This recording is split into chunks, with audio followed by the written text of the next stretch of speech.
Bonjour, nous sommes le dimanche 8 juin et je vous propose une analyse d'ICAD.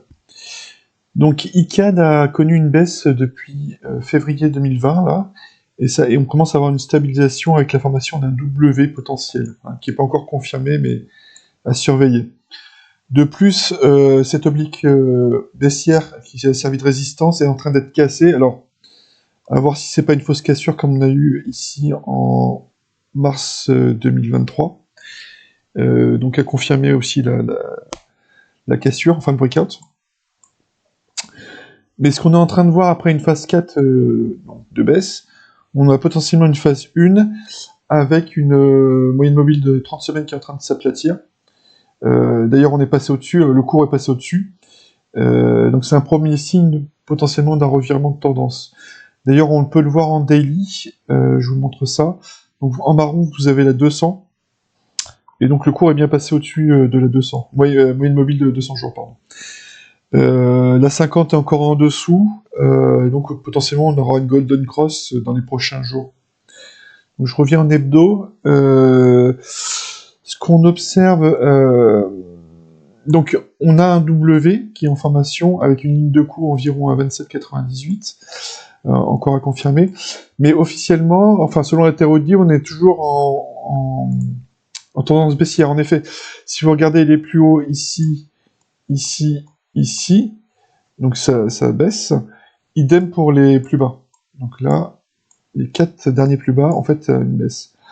Donc, ce qu'il faut donc avoir pour, selon la théorie de dos, c'est d'avoir un plus haut qui est plus haut que le dernier plus haut, donc celui-ci, justement la ligne de cours. Donc, d'un point de vue investisseur, on va dire, sur plusieurs mois, voire plusieurs années, il faut attendre que le cours passe au-dessus des 27,98 pour avoir un W confirmé. Donc idéalement aussi, c'est que ça soit fait avec du volume. Donc là, on commence à voir que les volumes s'accroissent un petit peu, là, avec la moyenne donc il y a 30 jours en noir. Et le RSI qui commence à augmenter. Donc là, on n'a pas encore cassé le niveau 60 en hebdo, enfin ça, c'est mon repère. Mais on commence à le travailler. Donc c'est plutôt des bons signes. Donc moi j'aurais tendance à vous conseiller, pour du moindre risque, c'est d'acheter après la cassure, donc au moment de la cassure ou sur un pullback, et puis avec les objectifs, alors que je vous ai mis là. Donc je vous ai pris les deux creux, hein, pour vous y ait une fourchette. Donc ça nous donnerait un objectif théorique entre 40 et 43, on va dire, avec entre 40 et 50, plus 50% par rapport à la cassure, hein, je vous ai fait ça pour la cassure, et pas par rapport au cours actuel.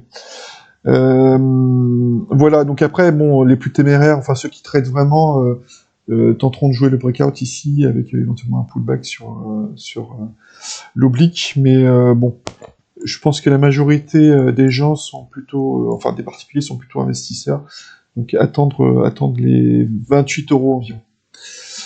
Voilà, c'était tout. Faites attention à vous sur les marchés, et puis à bientôt pour une nouvelle vidéo. Merci, au revoir.